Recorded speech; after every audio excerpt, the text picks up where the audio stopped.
முதலீட்டுக்கு அதிக வட்டி தருவதாக ஆசை காட்டி நாடு முழுவதும் பல நூறு கோடிகளை சுருட்டிய ஃபால்கன் நிறுவன தலைவர் அமர்தீப் குமார் நோயாளி போல் நடித்து ஆம்புலன்ஸ் விமானத்தில் வெளிநாடு தப்பியிருப்பது தெரிய வந்துள்ளது. தெலங்கானா மாநிலம் ஹைதராபாத்தை தலைமையிடமாக கொண்டு ஃபால்கன் முதலீட்டு நிறுவனத்தை அமர்தீப் குமார் என்பவர் தொடங்கினார். அந்த நிறுவனத்தின் தலைவராகவும் நிர்வாக இயக்குநராகவும் அவர் உள்ளார். முதலீட்டுக்கு அதிக வட்டி தருவதாக கூறி பல்வேறு கவர்ச்சிகரமான திட்டங்கள் அறிவிக்கப்பட்டது. 2021 முதல் இந்த நிறுவனத்தில் முதலீடு குவிந்தது. ஆந்திரா, டெல்லி, தமிழ்நாடு என நாடு முழுவதும் கிளை பரப்பி 1700 கோடி ரூபாய் வசூலிக்கப்பட்டது. இதில் 850 கோடி ரூபாய் திருப்பிச் செலுத்தப்பட்டது. எஞ்சிய 850 கோடி ரூபாயை முதலீட்டாளர்களுக்கு திரும்பத் தராமல் நிறுவனத்தை திடீரென்று மூடிவிட்டனர்.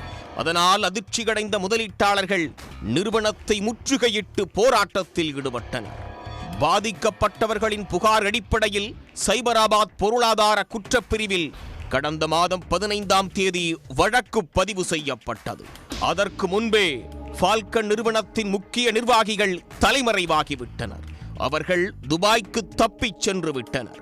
நிறுவனத்தின் வணிகத் தலைவர் பவன்குமார் ஒடேலா மற்றும் இயக்குனர் காவ்யா நல்லூரி ஆகியோர் கைது செய்யப்பட்டனர். அவர்களிடம் நடத்தப்பட்ட விசாரணையில் 22 போலி நிறுவனங்களை தொடங்கி அதன் மூலம் பெறப்பட்ட பணம் அரபு நாடுகளுக்கு கொண்டு செல்லப்பட்டதும் மோசடி பணத்தில் தனி விமானம் வாங்கியதும் தெரிய வந்தது. இதற்கிடையில் மோசடி தொடர்பாக அமலாக்கத்துறையினரும் வழக்கு பதிவு செய்து விசாரணையை முடுக்கிவிட்டனர். அப்போது மோசடி பணத்தில் 13 கோடி ரூபாய்க்கு வாங்கப்பட்ட ஜெட் விமானத்தை ஏர் ஆம்புலன்ஸ் போல மாற்றி வாடகைக்கு விடுவதும் கண்டுபிடிக்கப்பட்டது. இதையடுத்து ஹைதராபாத்தில் விமான நிலையத்தில் வந்திறங்கிய ஏர் ஆம்புலன்ஸ் விமானத்தை அமலாக்கத்துறை அதிகாரிகள் பறிமுதல் செய்தனர். ஏர் ஆம்புலன்ஸ் விமானத்தில் நோயாளி போல் நடித்து ஃபால்கன் நிறுவன தலைவர் அமர்தீப் குமார் வெளிநாடு தப்பியிருப்பதாக அமலாக்கத்துறை அதிகாரிகள் கருதுகின்றனர். பாதுகாப்பு சோதனைகளில் இருந்து நழுவ அவசர சிகிச்சை தேவை உள்ள நோயாளி போல் நடித்து அமர்தீப் குமார் தப்பியிருப்பதாக கூறப்படுகிறது. அது குறித்து மேலும் விவரங்களை அறிய இந்த வழக்கில் ஏற்கனவே கைது செய்யப்பட்டவர்களை காவலில் எடுத்து விசாரிக்கவும் அமலாக்கத்துறை நடவடிக்கைகளை மேற்கொண்டுள்ளது. பறிமுதல் செய்யப்பட்ட ஏர் ஆம்புலன்ஸ் தனி விமானத்தை முறையான ஆய்வுக்கு உட்படுத்திய பின்பு அவற்றை மீண்டும் பறக்க அனுமதிக்கவும் அதன் மூலமாக கிடைக்கும் வருமானத்தை அரசுக்கு செல்லும் வகையில் நடவடிக்கை எடுக்கப்படும் என்றும் அமலாக்கத்துறை அதிகாரிகள் தரப்பில் தெரிவிக்கப்பட்டுள்ளது.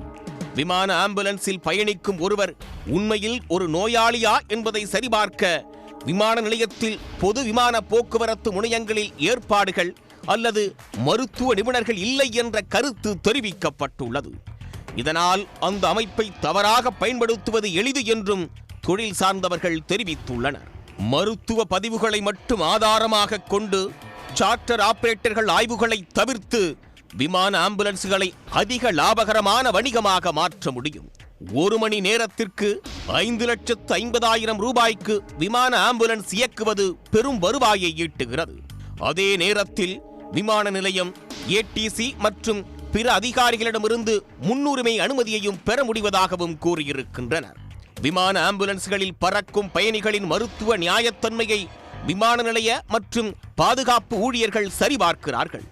என்றாலும் ஒரு பயணி மருத்துவ அவசர நிலைகளுக்காக பறக்கும் நோயாளி என்று கூறினால் ஊழியர்கள் மேலும் ஆய்வு செய்வதை தவிர்க்கிறார்கள் என்ற கருத்தும் காணப்படுகிறது. இதற்கிடையில் ஃபால்கன் மோசடி வழக்கில் சைபராபாத் காவல்துறை அமர்தீப் குமார் மற்றும் தலைமை நிர்வாக அதிகாரி விகாஸ் சேத் ஆகியோருக்கு எதிராக லுக் அவுட் சுற்றறிக்கைகளை வெளியிட்டுள்ளது.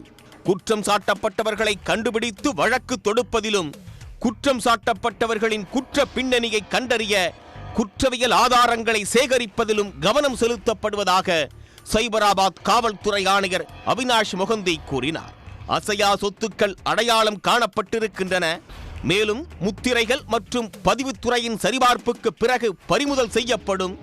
அதே நேரத்தில் நிதி பரிவர்த்தனைகள் இன்னும் பகுப்பாய்வு செய்யப்படுகின்றன என்றும் அவர் தெரிவித்திருப்பது குறிப்பிடத்தக்கது.